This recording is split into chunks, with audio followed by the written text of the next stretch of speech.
Punjabi radio USA ਸੁਣ ਰਹੇ ਸਾਰੇ ਹੀ ਮਾਣਯੋਗ ਅਤੇ ਸਤਿਕਾਰਤ ਸਰੋਤਿਆਂ ਨੂੰ ਬਹੁਤ ਹੀ ਪਿਆਰ ਸਤਿਕਾਰ ਸਾਹਿਬ ਦੋਨੋਂ ਜੋੜ ਕੇ ਨਿੱਕੀ ਜਿਹੀ ਸਤਿ ਸ੍ਰੀ ਅਕਾਲ। ਸਭ ਨੂੰ ਜੀ ਨੂੰ ਆਖਦੇ ਹਾਂ। ਸਰੋਤੇ ਪ੍ਰੋਗਰਾਮ ਖਬਰ ਤੇ ਨਜ਼ਰ ਦੇ ਵਿੱਚ ਆਪ ਸਭ ਦਾ ਸਵਾਗਤ ਕਰਦੇ ਹਾਂ। ਮੇਰੇ ਨਾਲ ਪ੍ਰੋਗਰਾਮ ਖਬਰ ਤੇ ਨਜ਼ਰ 'ਚ ਜੁੜ ਚੁੱਕੇ ਨੇ ਮਿੰਟੂ ਗੁਰੂਸਰੀਆ ਜੀ। ਮਿੰਟੂ ਜੀ ਨਿੱਗੀ ਜੀ ਆਇਆਂ ਨੂੰ ਪਿਆਰ ਭਰੀ ਸਤਿ ਸ੍ਰੀ ਅਕਾਲ ਜੀ। ਸ਼ੁਕਰੀਆ ਜੀ ਸਾਰਿਆਂ ਨੂੰ, ਸਤਿ ਸ਼੍ਰੀ ਅਕਾਲ।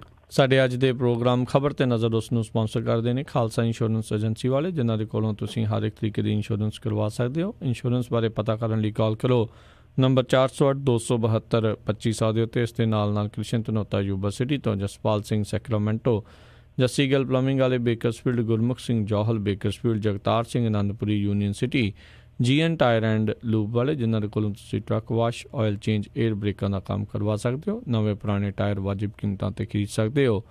ਹੋਰ ਜਾਣਕਾਰੀ ਲਈ ਕਾਲ ਨਿੰਮਾ ਸਹੋਤਾ 209-277-0113 2092770113 ਅਤੇ ਨਾਲ ਹੀ Chicago pizza with the twist ਵਾਲੇ, ਜਿੱਥੋਂ ਤੁਸੀਂ ਹਰ ਤਰ੍ਹਾਂ ਦਾ veg, non veg, Indian style pizza ਤੁਸੀਂ ਆਰਡਰ ਕਰ ਸਕਦੇ ਹੋ। ਕਾਫੀ ਲੋਕੇਸ਼ਨਸ ਹਨ ਇਹਨਾਂ ਦੀਆਂ ਪੂਰੇ ਕੈਲੀਫੋਰਨੀਆ 'ਚ। ਉਸ ਦੇ ਬਾਰੇ ਜਾਣਕਾਰੀ ਲਈ ਜਾਂ ਪੀਜ਼ਾ ਆਰਡਰ ਕਰਨ ਦੇ ਲਈ ਇਹਨਾਂ ਦੀ ਵੈਬਸਾਈਟ ਵਿਜ਼ਿਟ ਕਰੋ www.chicagopizzatwist.com ਦੇ ਉੱਤੇ, ਅਤੇ 10% ਡਿਸਕਾਊਂਟ ਲੈਣ ਦੇ ਲਈ ਕੂਪਨ ਕੋਡ 131313 ਉਸ ਦਾ ਇਸਤੇਮਾਲ ਕਰ ਸਕਦੇ ਹੋ। ਇਹਨਾਂ ਸਾਰਿਆਂ ਦਾ ਬਹੁਤ ਬਹੁਤ ਧੰਨਵਾਦ। ਜੇਕਰ ਤੁਸੀਂ ਜਾਂ ਕੋਈ ਹੋਰ ਕਾਰੋਬਾਰ ਇਸ ਪ੍ਰੋਗਰਾਮ ਨੂੰ ਸਪਾਂਸਰ ਕਰਨਾ ਚਾਹੁੰਦੇ ਹੋ, ਸੰਪਰਕ ਕਰੋ 408-722-7698 ਦੇ ਉੱਤੇ।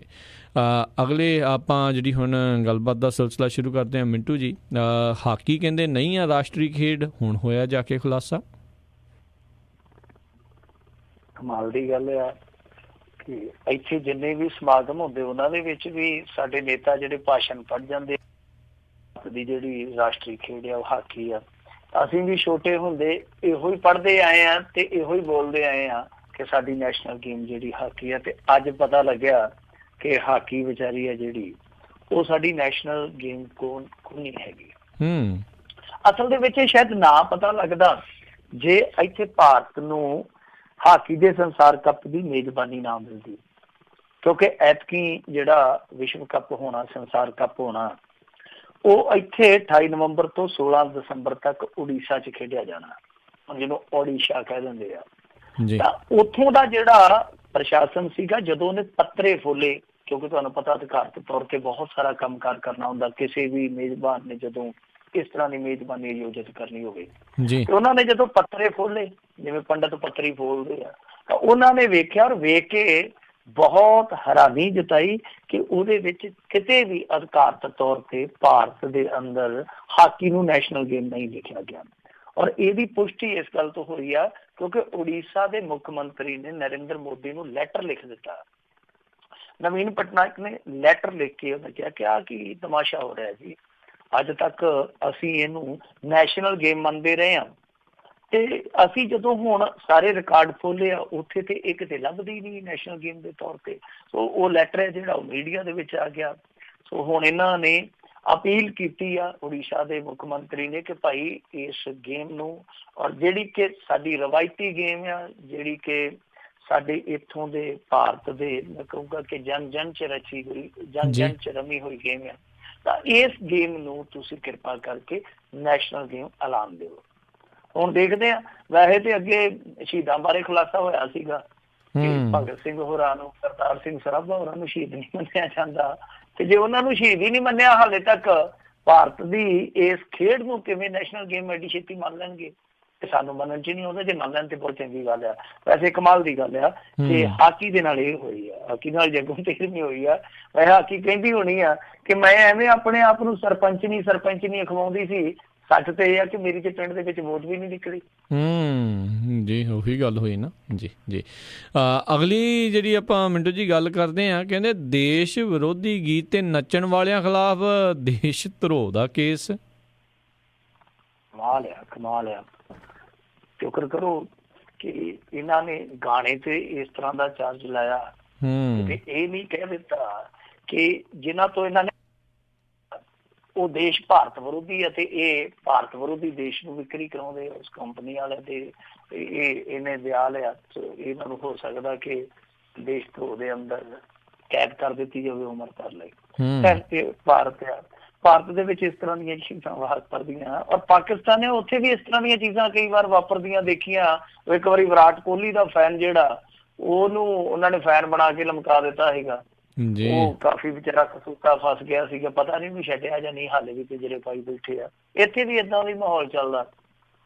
ਹੁਣ ਇਹ ਜਿਹੜਾ ਮਾਮਲਾ ਹੈ ਇਹ ਬਿਹਾਰ ਦੇ ਰੋਹਤਾਸ ਜ਼ਿਲ੍ਹੇ ਦਾ, ਉੱਥੇ ਦੱਸਦੇ ਆ ਕਿ ਦੇਸ਼ ਵਿਰੋਧੀ ਗਾਣੇ ਤੇ ਡਾਂਸ ਕਰਨ ਕਰਕੇ 8 ਲੋਕਾਂ ਦੇ ਖਿਲਾਫ ਮੁਕੱਦਮਾ ਦਰਜ ਕੀਤਾ ਗਿਆ, ਜਿਹਦੇ ਵਿੱਚੋਂ 5 ਬੱਚੇ ਨਾਬਾਲਗ ਹੈਗੇ ਨੇ, ਉਹਨਾਂ ਨੂੰ ਵੀ ਡੰਗ ਦਿੱਤਾ ਗਿਆ। ਹੁਣ ਜਿਹੜੇ ਦੋਸ਼ੀ ਬਣਾਏ ਗਏ ਆ, ਨਾਮਜ਼ਦ ਕੀਤੇ ਗਏ, ਉਹਨਾਂ ਦੇ ਮਾਪੇ ਕਹਿੰਦੇ ਆ ਕਿ ਦੇਖੋ ਮੋਬਾਈਲ ਤੇ ਡੀਜੇ ਚੱਲਦਾ ਸੀ, ਡੀਜੇ ਵਾਲੇ ਬਾਬੂ ਗਾਣਾ ਵਜਾ, ਉਹ ਕਹਿੰਦੇ ਡੀਜੇ ਚੱਲਦਾ ਪਿਆ ਸੀਗਾ ਤੇ ਉਹ ਚੱਲਦੇ ਜਿਹੜੇ ਮੋਬਾਈਲ ਦੇ ਵਿੱਚ ਗਾਣੇ ਸੀ, ਕਿਤੇ ਉਹਨਾਂ ਦੇ ਵਿੱਚ ਮਜ਼ਾਇਦ ਗਾਣਾ ਆ ਗਿਆ ਤੇ ਇਹ ਮਸਤ ਹੋਏ ਸੀਗੇ, ਮਸਤ ਮੌਲਾ ਸੀਗੇ, ਇਹ ਉਸ ਗਾਣੇ ਤੇ ਵੀ ਨੱਚਣ ਲੱਗ ਪਏ। ਸੋ ਨੱਚਦੇ ਨੱਚਦੇ ਉਸ ਗਾਣੇ ਤੇ ਵੀ ਭੰਗੜਾ ਪਾ ਗਏ। ਉਹ ਤੁਹਾਨੂੰ ਪਤਾ ਹੀ ਆ, ਜਦੋਂ ਬੰਦਾ ਖੁਸ਼ ਹੋਵੇ, ਉਹ ਭਗਵੰਤ ਮਾਨ ਨੇ ਕਿਹਾ ਨਹੀਂ ਸੀ, ਕਹਿੰਦੇ ਜਦੋਂ ਪੰਜਾਬੀ ਜ਼ਿਆਦਾ ਹੀ ਖੁਸ਼ ਹੋ ਜਾਂਦੇ ਆ, ਖਾਸ ਤੌਰ ਤੇ ਕੌੜੀ ਜੀ ਦਵਾਈ ਪੀ ਕੇ, ਉਦੋਂ ਜਨਰੇਟਰ ਤੇ ਵੀ ਭੰਗੜਾ ਪਾ ਲੈਂਦੇ ਕਈ ਵਾਰ। ਸੋ ਇਹ ਕਹਿੰਦੇ ਆ ਕਿ ਇਹ ਭੰਗੜਾ ਇਸ ਗਾਣੇ ਤੇ ਵੀ ਪਾ ਗਏ ਤੇ ਇਹਦੇ ਕਰਕੇ ਇਹਨਾਂ ਤੇ ਹੁਣ ਮੁਕੱਦਮਾ ਦਰਜ ਹੋ ਗਿਆ। ਤੇ ਮੁਕੱਦਮਾ ਦਰਜ ਜਿਹੜਾ ਕਰਵਾਇਆ ਉਹ ਬਜਰੰਗ ਦਲ ਵਾਲਿਆਂ ਨੇ ਕਰਵਾਇਆ, ਕਿਉਂਕਿ ਕਿਸੇ ਨੇ ਰਿਕਾਰਡਿੰਗ ਕਰਕੇ ਵੀਡੀਓ ਤੇ ਉਹ ਦੇ ਦਿੱਤੀ ਬਜਰੰਗ ਦਲ ਦੇ ਨੇਤਾ ਨੂੰ, ਤੇ ਬਜਰੰਗ ਵਾਲੇ ਜੈ ਬਜਰੰਗ ਬਲੀ ਕਹਿ ਕੇ ਉਹ ਉੱਥੇ ਜਾ ਵਜੇ ਥਾਣੇ ਚ ਕਿ ਲਿਆਓ FIR ਕੱਟੋ ਇਹਨਾਂ ਤੇ। ਸੋ ਇਹਨਾਂ ਨੂੰ ਟੰਗਾ ਦਿੱਤਾ ਹੁਣ ਕਸੂਤਾ। ਅੱਗੇ ਸਾਡੇ ਇੱਥੇ ਇੱਕ ਵਾਰੀ ਇਹ ਮਾਮਲਾ ਜਿਹੜਾ ਉਹ ਹੋਰ ਤਰ੍ਹਾਂ ਨਾਲ ਵਾਪਰਿਆ ਸੀ, ਪਰ ਹੈ ਇਹਦੇ ਨਾਲ ਰਲਦਾ ਮਿਲਦਾ ਹੀ ਸੀਗਾ। ਤੁਹਾਨੂੰ ਯਾਦ ਹੋਣਾ ਜਦੋਂ ਚੈਂਪੀਅਨਸ ਟਰਾਫੀ ਦੇ ਵਿੱਚ ਭਾਰਤ ਤੇ ਪਾਕਿਸਤਾਨ ਭਿੜੇ ਸੀ ਇੰਗਲੈਂਡ ਦੇ ਅੰਦਰ, ਪਾਕਿਸਤਾਨ ਜਿੱਤ ਗਿਆ ਸੀਗਾ ਤੇ ਇੱਕ ਬਹੁਤ ਛੋਟੇ ਜਿਹੇ ਪਿੰਡ ਦੇ ਵਿੱਚੋਂ 10-12 ਬੰਦੇ ਫੜ ਕੇ ਕੇਸ ਦੇ ਵਿੱਚ ਨਾਮਜ਼ਦ ਕਰ ਦਿੱਤੇ ਗਏ ਸੀਗੇ ਕਿ ਜਦੋਂ ਪਾਕਿਸਤਾਨ ਜਿੱਤਿਆ ਇਹਨਾਂ ਜਿੱਤ ਤੇ ਜਸ਼ਨ ਮਨਾਇਆ, ਇਹ ਦੇਸ਼ ਧਰੋਹੀ ਆ। ਬਾਅਦ ਦੇ ਵਿੱਚ ਉਹ ਦੋਸ਼ ਲਾਉਣ ਵਾਲੀ ਪੁਲਿਸ ਜਿਹੜੀ ਹੈ ਉਹ ਆਪਦੇ ਤੇ ਦੋਸ਼ ਲਵਾ ਬੈਠੀ ਕਿ ਇਹਨਾਂ ਤੇ ਕੋਈ ਦੋਸ਼ ਬਣਦਾ ਨਹੀਂ ਸੀ। ਪੁਲਿਸ ਨੇ ਧੱਕੇ ਨਾਲ ਆਪਣੀ ਖੁਸ਼ਨੂਦੀ ਹਾਸਲ ਕਰਨ ਲਈ, ਆਪਣੀ ਬੱਲੇ ਬੱਲੇ ਕਰਾਉਣ ਲਈ ਇਹ ਮਾਮਲਾ ਦਰਜ ਕਰ ਦਿੱਤਾ। ਉਹ ਮੁੰਡੇ ਛੱਡਣੇ ਪਏ ਸੀ, ਔਰ ਜਦਕਿ ਉਹ ਜਿਹੜਾ ਕੇਸ ਦਰਜ ਕੀਤਾ ਗਿਆ ਸੀ, ਜਿਸ ਵੇਲੇ ਦਰਜ ਕੀਤਾ ਗਿਆ ਜੋ ਟਾਈਮਿੰਗ ਸੀ, ਤਾਂ ਉਸ ਸਮੇਂ ਇੱਕ ਮੁੰਡਾ ਆਪਣੇ ਘਰ ਦੇ ਅੰਦਰ ਲੀੜੇ ਸਿਉਂ ਰਿਹਾ ਸੀ, ਦਰਜੀ ਸੀਗਾ। ਸਾਰਾ ਪਿੰਡ ਇਸ ਗੱਲ ਦਾ ਗਵਾਹ ਸੀ। ਖੈਰ ਇੱਥੇ ਹੁਣ ਜੋ ਕੁਛ ਵਾਪਰਿਆ ਇਹਦੇ ਵਿੱਚ ਹੁਣ ਦੇਖੋ ਕੀ ਦਿੱਕਤ ਹੈ, ਕੀ ਸਮੱਸਿਆ। ਕਾਨੂੰਨੀ ਤੌਰ ਤੇ ਆਪਾਂ ਕਾਨੂੰਨੀ ਮਹਾਰਤ ਹਾਸਲ ਨਹੀਂ ਕਰਦੇ, ਪਰ ਮੇਰੇ ਖਿਆਲ ਦੇ ਨਾਲ ਇਸ ਤਰ੍ਹਾਂ ਦੇ ਦੋਸ਼ ਨੂੰ ਸਾਬਤ ਕਰਨਾ ਬੜਾ ਔਖਾ ਜੀ। ਇਹ ਵੀ ਹੋ ਸਕਦਾ ਜਾ ਕੇ ਉਹ ਕਹਿ ਦੇਣਾ ਕਿ ਦੇਖੋ ਜੀ ਅਸੀਂ ਤੇ ਇਸ ਗਾਣੇ ਦਾ ਵਿਰੋਧ ਕਰਦੇ ਸੀ ਨੱਚ ਕੇ, ਕਿਉਂਕਿ ਵਿਰੋਧ ਕਰਨ ਦਾ ਵੀ ਆਪਣਾ ਆਪਣਾ ਢੰਗ ਹੈ ਨਾ। ਕਈ ਵਾਰ ਬਾਹਰਲੇ ਮੁਲਕਾਂ ਦੇ ਵਿੱਚ ਲੀੜੇ ਲਾ ਕੇ ਵਿਰੋਧ ਕਰਨ ਲੱਗ ਪੈਂਦੇ ਆ। ਇਹ ਵੀ ਕਹਿ ਸਕਦੇ ਆ ਕਿ ਹਾਂ ਭਾਈ ਅਸੀਂ ਵੀ ਵਿਰੋਧ ਕਰਦੇ ਸੀ, ਪਰ ਇਹਨਾਂ ਚੀਜ਼ਾਂ ਨੂੰ ਉੱਥੇ ਸਾਬਤ ਕਰਨਾ ਬਹੁਤ ਔਖਾ। ਚਲੋ ਉਹ ਵੱਖਰੀ ਗੱਲ ਹੈ ਕਿ ਕਿਸ ਤਰੀਕੇ ਨਾਲ ਕਿਹੜੀ ਧਿਰ ਕਿੱਦਾਂ ਸਾਬਤ ਕਰਦੀ ਆ, ਪਰ ਇੱਕ ਵਾਰੀ ਇਹ ਸਾਬਤ ਸੂਰਤ ਜਿਹੜੇ ਇਹ ਨਾਬਾਲਗ ਤੇ ਕੁਛ ਬਾਲਗ ਦੋਸ਼ੀ ਹੈ ਜਿਹੜੇ ਉਹ ਕਸੂਤੇ ਫਸ ਗਏ। ਜੀ ਜੀ ਜੀ। ਅਗਲੀ ਜਿਹੜੀ ਆਪਾਂ ਗੱਲ ਕਰਦੇ ਹਾਂ ਸੁਖਪਾਲ ਖਹਿਰਾ ਦੀ, ਦਿੱਲੀ ਜਿਹੜੀ ਫੇਰੀ ਹੋਈ ਹੈ, ਕਹਿੰਦੇ ਕੌਮੀ ਮੀਡੀਆ ਦੇ ਵਿੱਚ ਪੂਰੀ ਛਾਈ ਰਹੀ। ਦੇਖੋ ਸੁਖਪਾਲ ਖਹਿਰਾ ਗਿਆ ਸੀਗਾ ਦਿੱਲੀ ਦੇ ਵਿੱਚ, ਔਰ ਇਹਦੀ ਉਹ ਫੇਰੀ ਜਿਹੜੀ ਅੱਜ ਇਹਨੇ ਦਿੱਲੀ ਕੱਢੀ ਆ ਉਹ ਕਾਫੀ ਹੱਦ ਤੱਕ ਕੌਮੀ ਮੀਡੀਆ 'ਚ ਛਾਈ ਰਹੀ, ਕਿਉਂਕਿ ਤੁਹਾਨੂੰ ਪਤਾ ਹੀ ਹੈ ਕਿ 2020 ਰੈਫਰੈਂਡਮ ਵਾਲੇ ਮਾਮਲੇ ਤੇ ਇਹਨੇ ਆਪਣੀ ਰਾਏ ਪ੍ਰਗਟ ਕੀਤੀ ਸੀ। ਉਸ ਤੋਂ ਬਾਅਦ ਇਹ ਇਕੱਲਾ ਪੈ ਗਿਆ, ਇਹਦਾ ਬਹੁਤ ਵੱਡਾ ਵਿਰੋਧ ਹੋਇਆ, ਔਰ ਉਹਦੇ ਮੁਤਲਕ ਹੀ ਦੱਸਦੇ ਇਹਨੂੰ ਦਿੱਲੀ 'ਚ ਸੱਦਿਆ ਸੀਗਾ। ਪਰ ਮੀਡੀਆ ਦੇ ਮੁਤਾਬਕ ਕਿ ਅਰਵਿੰਦ ਕੇਜਰੀਵਾਲ ਨੇ ਇਹਨੂੰ ਮਿਲਣ ਤੋਂ ਇਨਕਾਰ ਕਰ ਦਿੱਤਾ। ਇਹ ਮਿਲਿਆ ਮਨੀਸ਼ ਸਿਸੋਦੀਆ ਨੂੰ, ਤੇ ਕੌਮੀ ਮੀਡੀਆ ਅਨੁਸਾਰ ਮਨੀਸ਼ ਸਿਸੋਦੀਆ ਵੀ ਨੂੰ ਬਹੁਤ ਟੁੱਟ ਕੇ ਪਿਆ। ਬਾਹਰ ਆ ਕੇ ਸੁਖਪਾਲ ਖਹਿਰੇ ਨੇ ਜਿਹੜੀ ਛੋਟੀ ਜਿਹੀ ਇੱਕ ਇੰਟਰਵਿਊ ਦਿੱਤੀ ਆ, ਜਿਹਦਾ ਹਿੱਸਾ ਜਿਹੜਾ ਇੱਥੇ ਪੰਜਾਬੀ ਖੇਤਰੀ ਟੈਲੀਵਿਜ਼ਨ ਚੈਨਲਾਂ ਤੇ ਵੀ ਪ੍ਰਸਾਰਿਤ ਹੋਇਆ, ਉਹਦੇ 'ਚ ਖਹਿਰੇ ਨੇ ਕਿਹਾ ਕਿ ਮੈਂ ਏਦਾਂ ਦਾ ਕੋਈ ਬਿਆਨ ਨਹੀਂ ਦਿੱਤਾ, ਜਿੱਦਾਂ ਦਾ ਬਿਆਨ ਮੇਰੇ ਤੇ ਥੋਪਿਆ ਜਾ ਰਿਹਾ, ਤੇ ਮੈਂ ਕੋਈ ਇਸ ਤਰ੍ਹਾਂ ਦੀ ਹਮਾਇਤ ਨਹੀਂ ਕਰਦਾ। ਉਹ 3 ਵਾਰੀ ਕਹਿ ਕੇ ਇੱਥੋਂ ਚਲੇ ਗਿਆ। ਸੋ ਇਸ ਮਾਮਲੇ ਦੇ ਅਗਲੇ ਪੱਖ ਤੋਂ ਜੇ ਆਪਾਂ ਦੇਖੀਏ, ਇਹ ਇਕੱਲਾ ਇੱਥੇ ਇਹ ਫੇਰੀ ਵਾਲਾ ਚੱਕਰ ਹੀ ਨਹੀਂ ਚਰਚਿਤ ਹੋਇਆ, ਪੰਜਾਬ ਦੇ ਵਿੱਚ ਵੀ ਇਹਦੀ ਉਤਲ ਪੁਤਲ ਹੈ ਜਿਹੜੀ ਉਹ ਕਾਫੀ ਹੋਈ ਪਈ ਆ। ਦੱਸਦੇ ਇਹ ਆ ਕਿ ਇੱਕ ਚਿੱਠੀ ਮਨੀਸ਼ ਸਿਸੋਦੀਆ ਨੂੰ ਲਿਖੀ ਆ NRIs ਨੇ, ਔਰ ਉਹ NRIs ਵੱਖ-ਵੱਖ ਮੁਲਕਾਂ ਤੋਂ ਆ ਜਿਹੜੇ ਇਸ ਪਾਰਟੀ ਲਈ ਕੰਮ ਕਰਦੇ ਆ। ਉਹਨਾਂ ਨੇ ਸਿੱਧੇ ਤੌਰ ਤੇ ਜਿਹੜਾ ਡਾਕਟਰ ਬਲਵੀਰ ਸਿੰਘ ਇਹਨਾਂ ਨੇ ਸਹਿ ਪ੍ਰਧਾਨ ਬਣਾਇਆ ਇੱਥੇ, ਉਹਦੇ ਤੇ ਕਾਫੀ ਸੰਗੀਨ ਦੋਸ਼ ਲਾਏ। ਸੰਗੀਨ ਦੋਸ਼ ਕੀ ਲਾਏ ਆ? ਦੋਸ਼ਾਂ ਦੀਆਂ ਝੜੀਆਂ ਲਾ ਦਿੱਤੀਆਂ ਕਿ ਇਹਨੂੰ ਕੰਮ ਨਹੀਂ ਕਰਨਾ, ਉਹਦਾ ਲੈਣਾ ਨਹੀਂ ਦੇਣਾ, ਅਣਜਾਣ ਬੰਦਾ ਤੁਸੀਂ ਲਾਇਆ, ਇਹਨੇ ਉੱਥੇ ਸ਼ਾਹਕੋਟ ਦੇ ਵਿੱਚ ਟੰਗਾ ਫਸਾ ਕੇ ਤੇ ਮਾਰ ਕੇ ਰਖਾਤਾ, 1100 ਸਾਰੀ ਵੋਟ ਪਈ ਆ, ਇਹਨੂੰ ਕਿਸੇ ਨੇ ਪੁੱਛਿਆ ਨਹੀਂ ਗਾ। ਸੋ NRI ਸਿੱਧੇ ਤੌਰ ਤੇ ਕਹਿ ਰਹੇ ਕਿ ਸੁਖਪਾਲ ਖਹਿਰੇ ਦੇ ਉਲਟ ਜਾ ਕੇ ਡਾਕਟਰ ਬਲਵੀਰ ਸਿੰਘ ਨੇ ਬਹੁਤ ਗਲਤ ਕੰਮ ਕੀਤਾ। ਤੇ ਇਸ ਬੰਦੇ ਨੂੰ ਫੌਰੀ ਤੌਰ ਤੇ ਇਹਦੇ ਜਿਹੜੇ ਅਹੁਦੇ ਆ ਉਹਦੇ ਤੋਂ ਮੁਕਤ ਕਰ ਦੇਣਾ ਚਾਹੀਦਾ। ਸੋ NRI ਜਿਹੜੇ ਆ ਉਹ ਸੁਖਪਾਲ ਖਹਿਰੇ ਦੇ ਨਾਲ ਖੜੇ ਆ, ਬਾਕੀ ਇਹਦੇ ਨਾਲ ਕੋਈ ਨਹੀਂ ਖੜਾ ਦਿਖਾਈ ਦਿੰਦਾ। ਖੈਰ ਅੱਜ ਦਿੱਲੀ ਦੇ ਵਿੱਚ ਇਹ ਚਰਚਾ ਜਿਹੜੀ ਸੁਖਪਾਲ ਖਹਿਰੇ ਦੀ ਫੇਰੀ ਦੀ ਉਹ ਹੋਈ ਆ, ਪਰ ਇੱਥੇ ਪੰਜਾਬ ਦੇ ਵਿੱਚ 2020 ਰੈਫਰੈਂਡਮ ਨੂੰ ਲੈ ਕੇ ਫਿਰ ਚਰਚਾ ਛਿੜੀ ਰਹੀ ਆ। ਸੁਖਬੀਰ ਸਿੰਘ ਬਾਦਲ ਨੇ ਵੀ ਤਿੱਖੇ ਹਮਲੇ ਕੀਤੇ ਆ। ਉਹਨੇ ਤਾਂ ਇੱਥੋਂ ਤੱਕ ਕਹਿ ਦਿੱਤਾ ਕਿ ਜਿਹੜੀ ਪੰਜਾਬ ਦੇ ਵਿੱਚ ਖਾਲਿਸਤਾਨ ਦੀ ਮੰਗ ਉੱਠੀ ਸੀ ਸਭ ਤੋਂ ਪਹਿਲਾਂ ਇਹਦੇ ਬਾਪ ਨੇ ਉਠਾਈ ਸੀਗੀ, ਸੁਖਜਿੰਦਰ ਸਿੰਘ ਖਹਿਰਾ ਨੇ, ਉਹ ਇੱਥੋਂ ਤੱਕ ਕਹਿ ਦਿੱਤਾ। ਸੋ ਕਾਫੀ ਮਸਲਾ ਜਿਹੜਾ ਉਹ ਭਖਿਆ ਹੋਇਆ, ਪਰ ਇਹਦੇ ਵਿੱਚ ਦੇਖੋ ਸੁਖਪਾਲ ਖਹਿਰੇ ਦੇ ਮੇਰੇ ਖਿਆਲ ਦੇ ਨਾਲ ਜਿਹੜੇ ਗ੍ਰਹਿ ਨਛੱਤਰ ਆ ਉਹ ਪੁੱਠੇ ਵੀ ਹੋ ਸਕਦੇ ਆ। ਇੱਕ ਤੇ ਜਿੱਦਾਂ ਹੀ ਕੇਜਰੀਵਾਲ ਦੀ ਨਾਰਾਜ਼ਗੀ ਵਾਲੀ ਖਬਰ ਸਾਹਮਣੇ ਆਈ, ਹਾਲਾਂਕਿ ਕੌਮੀ ਮੀਡੀਆ ਦਾ ਦਾਅਵਾ ਸਵੇਰੇ ਪਤਾ ਲੱਗੂ ਸੁਖਪਾਲ ਖਹਿਰੇ ਦਾ ਕੀ ਪ੍ਰਤੀਕਰਮ ਆਉਂਦਾ। ਜੇ ਉਹ ਮੀਡੀਆ ਦਾ ਦਾਅਵਾ ਸੱਚ ਸਾਬਤ ਹੁੰਦਾ, ਅਰਵਿੰਦ ਕੇਜਰੀਵਾਲ ਤੁਹਾਨੂੰ ਪਤਾ ਜਿਹਦੇ ਨਾਲ ਇਸ ਤਰ੍ਹਾਂ ਟੇਢਾ ਹੋ ਜਾਵੇ ਤੇ ਫਿਰ ਉਹਨੂੰ ਰਗੜ ਕੇ ਰੱਖ ਦਿੰਦਾ।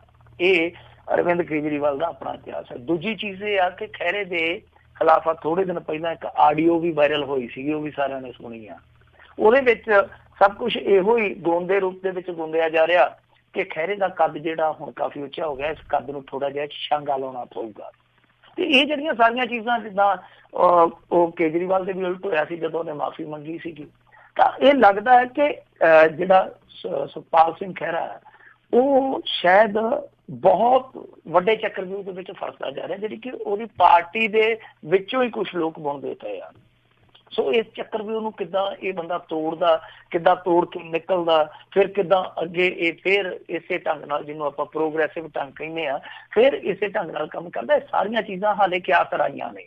ਪਰ ਕੁੱਲ ਮਿਲਾ ਕੇ ਸੁਖਪਾਲ ਖਹਿਰਾ ਇਸ ਸਮੇਂ ਜੋ ਉਹਨੇ ਬਿਆਨ ਦਿੱਤਾ, ਉਸ ਬਿਆਨ ਤੇ ਪਾਰਟੀ ਦੇ ਅੰਦਰੋਂ ਸਿਰਫ ਤੇ ਸਿਰਫ ਇਕੱਲਾ ਹੀ ਪਿਆ ਨਜ਼ਰ ਆਉਂਦਾ, ਜਦ ਕਿ ਬਾਹਰੋਂ ਉਹਦੇ ਨਾਲ ਹਮਾਇਤ ਆ।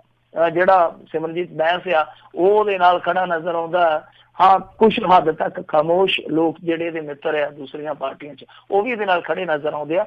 ਪਰ ਅੰਦਰੋਂ ਪਾਰਟੀ ਦੇ ਅੰਦਰੋਂ ਜਿਸ ਤਰੀਕੇ ਨਾਲ ਸੁਖਪਾਲ ਖਹਿਰਾ ਕੱਲਾ ਖਲਾਪਾ ਜਿਹਾ ਮਹਿਸੂਸ ਕਰਦਾ, ਹਾਲਾਂਕਿ ਅੱਜ ਜਦੋਂ ਗਿਆ ਸੀਗਾ ਕੁਛ ਵਿਧਾਇਕ ਉਹਦੇ ਨਾਲ ਗਏ ਆ, ਪਰ ਕੁਛ ਬੰਦੇ ਉਹਦੇ ਨਾਲ ਆ, ਬਹੁਤੇ ਬੰਦੇ ਆ ਜਿਹੜੇ ਉਹ ਇਸ ਤਰ੍ਹਾਂ ਹੀ ਲੱਗਦਾ ਕਿ ਉਹ ਇਹ ਵਤਨ ਵਾਹੁਣ ਨੂੰ ਫਿਰਦੇ ਆ ਕਿ ਇਹ ਕਿਤੇ ਪਾਸੇ ਹੋਵੇ ਤੇ ਜਿਹੜੀ ਲਾਲ ਬੱਤੀ ਵਾਲੀ ਕਾਰ ਆ ਉਹ ਸਾਡੇ ਵੀ ਠਾਂ ਜੇ ਟੀ ਕਰਦੇ ਫਿਰਾਂਗੇ। ਜੀ ਜੀ ਜੀ ਅਗਲੀ ਜਿਹੜੀ ਆਪਾਂ ਗੱਲ ਕਰਦੇ ਹਾਂ ਮਿੰਟੂ ਜੀ, ਵੀ ਕਾਂਗਰਸ ਤੇ ਅਕਾਲੀ ਦਲ ਨੂੰ ਟੱਕਰਨ ਲਈ ਤੀਜੇ ਮੋਰਚੇ ਦੀ ਤਿਆਰੀ। ਦੇਖੋ ਤੀਜੇ ਮੋਰਚੇ ਦੀ ਤਿਆਰੀ ਵਾਲਾ ਜਿਹੜਾ ਫੰਡਾ ਜੀ ਕਾਫੀ ਹੱਦ ਤੱਕ ਪਹਿਲਾਂ ਤੇ ਸ਼ਾਂਤ ਸੀਗਾ। ਉਦੋਂ ਖਬਰਾਂ ਆਉਂਦੀਆਂ ਹੁੰਦੀਆਂ ਸੀ ਜਦੋਂ 2017 ਵਾਲਾ ਇਲੈਕਸ਼ਨ ਹੋਣਾ ਸੀਗਾ ਜੀ, ਉਦੋਂ ਲੱਗਦਾ ਸੀ ਕਦੇ ਸੁੱਚਾ ਸਿੰਘ ਛੋਟੇਪੁਰ ਨੇ ਬਣਾ ਦੇਣਾ, ਕਦੇ ਲੱਗਦਾ ਸੀ ਡਾਕਟਰ ਧਰਮਵੀਰ ਗਾਂਧੀ ਨੇ ਬਣਾ ਦੇਣਾ, ਕਦੇ ਲੱਗਦਾ ਸੀ ਨਵਜੋਤ ਸਿੱਧੂ ਹੋਰਾਂ ਨੇ ਬਣਾ ਦੇਣਾ। ਉਦੋਂ ਫਰੰਟ ਦੀਆਂ ਗੱਲਾਂ ਸੀਗੀਆਂ, ਫਿਰ ਬਾਅਦ ਦੇ ਵਿੱਚ ਫਰੰਟ 'ਚ ਵਿਚਾਰੇ 'ਚੋਂ ਕਰੰਟ ਹੀ ਮੁੱਕ ਗਿਆ। ਪਰ ਅਚਾਨਕ ਇਹ ਇੱਕ ਇੰਟਰਵਿਊ ਜਿਹੜੀ ਬੈਂਸ ਦੀ ਅੱਜ ਪ੍ਰਸਾਰਿਤ ਹੋਈ ਆ, ABP ਵਾਲਿਆਂ ਨੇ ਸ਼ਾਇਦ ਕੀਤੀ ਆ, ਇਹ ABP ਵਾਲਿਆਂ ਨੇ ਦਾਅਵਾ ਕੀਤਾ ਕਿ ਸਿਮਰਨਜੀਤ ਬੈਂਸ ਨੇ ਸਿੱਧੇ ਤੌਰ ਤੇ ਆਖਿਆ ਕਿ ਤੀਜੇ ਮੋਰਚੇ ਬਾਰੇ ਗੱਲਾਂ ਚੱਲਦੀਆਂ ਪਈਆਂ। ਜਾਂ ਮੋਰਚਾ ਫਿਰ ਜੇ ਵੇਖੀਏ ਤੇ ਕੁੱਲ ਮਿਲਾ ਕੇ ਫਿਰ 2019 ਵਾਸਤੇ ਹੋ ਸਕਦਾ, ਹੋਰ ਤੇ ਕੋਈ ਚੋਣ ਹੈਗੀ ਨੀ ਗੀ ਜਿਹੜੀ ਮੋਰਚਾ ਲੜੂਗਾ। ਇਹਦਾ ਮਤਲਬ ਕਿ ਮੋਰਚਾ 2019 ਦੇ ਵਿੱਚ ਮੋਰਚਾ ਲਾਉਣ ਨੂੰ ਫਿਰਦਾ।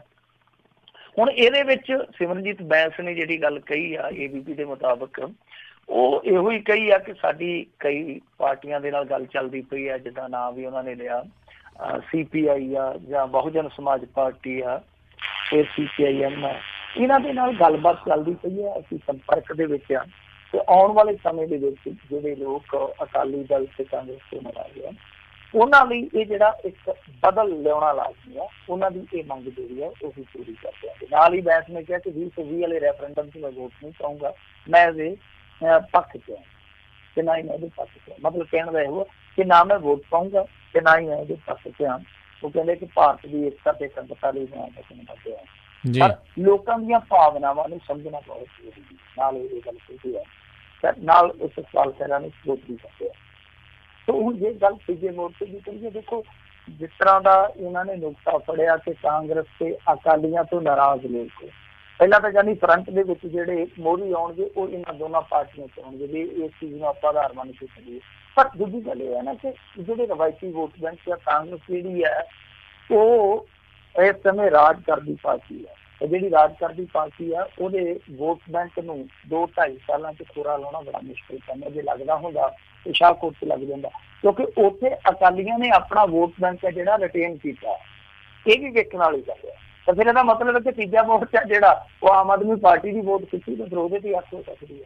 ਪਰ ਤੀਜੇ ਮੋਰਚੇ ਦੀ ਜ਼ਮੀਨੀ ਤਾਕਤ ਜੇ ਕੋਈ ਬਣ ਸਕਦੀ ਹੈ ਚੀਜ਼ ਤਾਂ ਉਹ ਇਹੋ ਹੀ ਆ ਕਿ ਜਿਹੜੀ ਹਿੰਦੂ ਸੈਕੂਲਰ ਵੋਟ ਹੈ ਜਾਂ ਫਿਰ ਉਹਨੂੰ ਇਕੱਠਿਆਂ ਕਰ ਲਿਆ, ਕਿਉਂਕਿ ਇਸ ਸਮੇਂ ਉਹ ਖਿੰਡੀ ਖੁੰਡੀ ਨਜ਼ਰ ਆਉਂਦੀ ਹੈ। ਤੇ ਜਾਂ ਫਿਰ ਇਹ ਆ ਕਿ ਇਹਨਾਂ ਦੋਨਾਂ ਪਾਰਟੀਆਂ ਤੇ ਬਹੁਤ ਵੱਡੇ ਵੱਡੇ ਚਿਹਰੇ ਰਵਾਇਤੀਆਂ ਪਾਰਟੀਆਂ ਉਹ ਟੁੱਟ ਕੇ ਫਿਰ ਆ ਜਾਣ।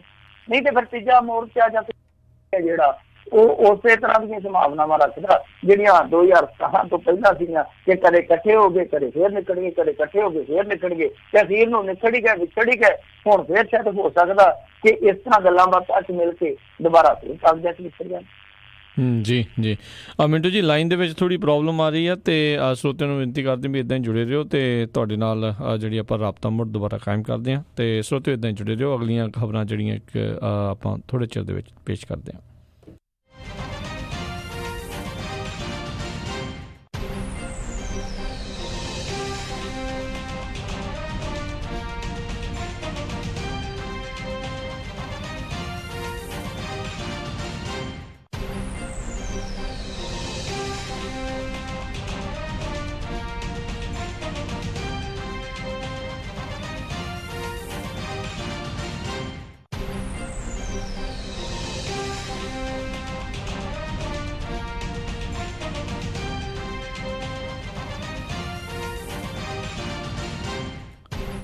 ਜੀ ਮਿੰਟੂ ਜੀ, ਆਪਾਂ ਅਗਲੀਆਂ ਜਿਹੜੀਆਂ ਖਬਰਾਂ ਉਸ ਦੇ ਵੱਲ ਨਜ਼ਰ ਬਣਾਉਂਦੇ ਹਾਂ ਜੀ। ਅਤੇ ਕਹਿੰਦੇ ਨਜਾਇਜ਼ ਉਸਾਰੀਆਂ ਡੇਗਣ ਦੀ ਮੁਹਿੰਮ ਦਾ ਵਿਰੋਧ ਕਰਨ ਵਾਲਾ ਵਿਧਾਇਕ ਵੀ ਦੋਸ਼ਾਂ 'ਚ ਘਿਰਿਆ। ਕਮਾਲ ਦੀ ਗੱਲ ਹੈ ਕਿ ਜਿਹੜਾ ਇਹ ਵਿਰੋਧ ਕਰਦਾ ਸੀਗਾ ਸੁਸ਼ੀਲ ਕੁਮਾਰ ਰਿੰਕੂ, ਉਹਦੇ ਤੇ ਇਹ ਨਜਾਇਜ਼ ਉਸਾਰੀਆਂ ਦੇ ਦੋਸ਼ ਲੱਗਦੇ ਪਏ ਆ ਜੀ, ਤੇ ਉਸੇ ਤਰ੍ਹਾਂ ਦੇ ਦੋਸ਼ ਲੱਗਦੇ ਪਏ ਆ। ਦੋਸ਼ ਲਾਏ ਆ ਭਾਰਤੀ ਜਨਤਾ ਪਾਰਟੀ ਨੇ। ਭਾਰਤੀ ਜਨਤਾ ਪਾਰਟੀ ਦੇ ਇੱਕ ਆਗੂ ਨੇ ਪ੍ਰੈਸ ਕਾਨਫਰੰਸ ਕਰਕੇ 2 ਰਜਿਸਟਰੀਆਂ ਜਿਹੜੀਆਂ ਉਹ ਪੱਤਰਕਾਰਾਂ ਨੂੰ ਵਿਖਾਈਆਂ, ਇੱਕ ਵਪਾਰਕ ਹੈ ਤੇ ਦੂਜੀ ਰੈਸ਼ੀ ਹੈ। ਉਹਦੇ ਤੇ ਸਿੱਧੇ ਤੌਰ ਤੇ ਦੋਸ਼ ਲਾਇਆ ਕਿ ਇਹ ਇਲੀਗਲ ਢੰਗ ਦੇ ਨਾਲ ਕਲੋਨੀਆਂ ਕਟਵਾ ਰਿਹਾ ਐਮਐਲਏ ਜਿਹੜਾ। ਤੋ ਨਾਲ ਹੀ ਉਸ ਲੀਡਰ ਨੇ ਕਿਹਾ ਕਿ ਦੇਖੋ ਮੇਰੀ ਜਾਨ ਨੂੰ ਖਤਰਾ, ਤੇ ਜੇ ਕੱਲ ਨੂੰ ਮੈਨੂੰ ਜਾਂ ਮੇਰੇ ਪਰਿਵਾਰ ਨੂੰ ਕੁਛ ਹੁੰਦਾ ਤੇ ਇਹਦਾ ਜ਼ਿੰਮੇਵਾਰ ਇਹ ਸੁਸ਼ੀਲ ਕੁਮਾਰ ਰਿੰਕੂ ਹੋਊਗਾ। ਹਾਲਾਂਕਿ ਰਿੰਕੂ ਤਾਂ ਕਹਿੰਦਾ ਕਿ ਮੈਂ ਕੁਝ ਗਲਤ ਨਹੀਂ ਕੀਤਾ। ਇਹ ਭਾਰਤੀ ਜਨਤਾ ਪਾਰਟੀ ਵਾਲੇ ਜੇ ਸਮਝਦੇ ਕਿ ਮੈਂ ਕੁਝ ਗਲਤ ਕੀਤਾ ਤੇ ਡਿਪਾਰਟਮੈਂਟ ਨੂੰ ਸ਼ਿਕਾਇਤ ਕਰਨ, ਡਿਪਾਰਟਮੈਂਟ ਆਪੇ ਐਕਸ਼ਨ ਲੈ ਲਊਗਾ। ਕਹਿੰਦਾ ਕਿ ਨਜਾਇਜ਼ ਕਲੋਨੀ ਤੇ ਮੈਂ ਕੋਈ ਕਟਾਈ ਨਹੀਂ ਗਈ। ਤੇ ਰਜਿਸਟਰੀ ਬਾਰੇ ਉਹ ਕਹਿੰਦਾ ਕਿ ਉਹ ਮੇਰੀ ਪਤਨੀ ਦੇ ਨਾਂ ਤੇ ਆ ਤੇ ਅਸੀਂ ਥਾਂ ਬਹੁਤ ਪਹਿਲਾਂ ਖਰੀਦੀ ਸੀਗੀ ਪਰ ਰਜਿਸਟਰੀ ਹੋਣ ਹੋਈ ਆ। ਉਹਦੇ ਕਹਿਣ ਦਾ ਮਤਲਬ ਹੈ ਕਿ ਥਾਂ ਪਹਿਲਾਂ ਖਰੀਦੀ ਸੀ, ਰਜਿਸਟਰੀ ਹੋਣ ਹੋਈ ਆ।